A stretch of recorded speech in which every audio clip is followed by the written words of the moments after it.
दीक्षा किचनमध्ये तुमचं सर्वांचं स्वागत। आज आपण बनवणार आहोत मुळ्याची भाजी। अशी भाजी आपण टिफिनसाठी अगदी बनवू शकतो, साधी आणि सोपी।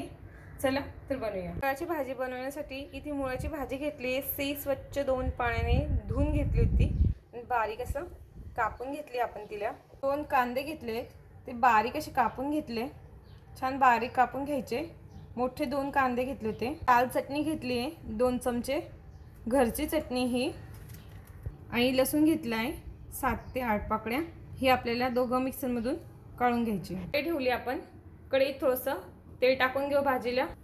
आपण तेल टाकून घेतले ते भाजीला छान गरम होऊ देऊ।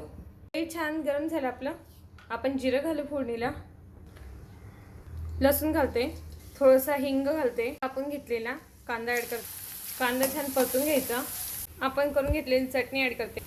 चटणी छान तेलात फ्राय करून घ्यायची। हळद ॲड करते।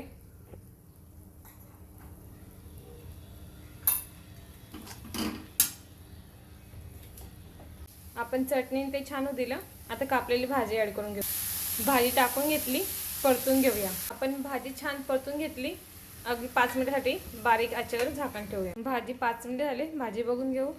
हे बघा छान झालं।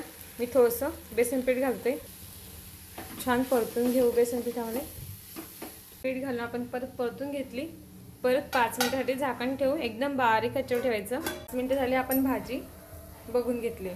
चवीनुसार मीठ घालूया, शेंगदाण्याचं कूट घालते थोडंसं, आणि परतून घेऊ।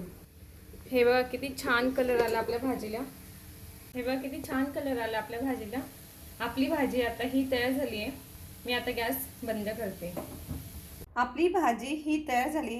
तुम्ही अशी भाजी चपातीसोबत, भाकरीसोबत खाऊ शकता। अशी भाजी तुम्ही डब्यासाठी पण करू शकता। व्हिडिओ आवडला असेल तर व्हिडिओला लाईक करा, चॅनलला सबस्क्राईब करा। थँक्यू।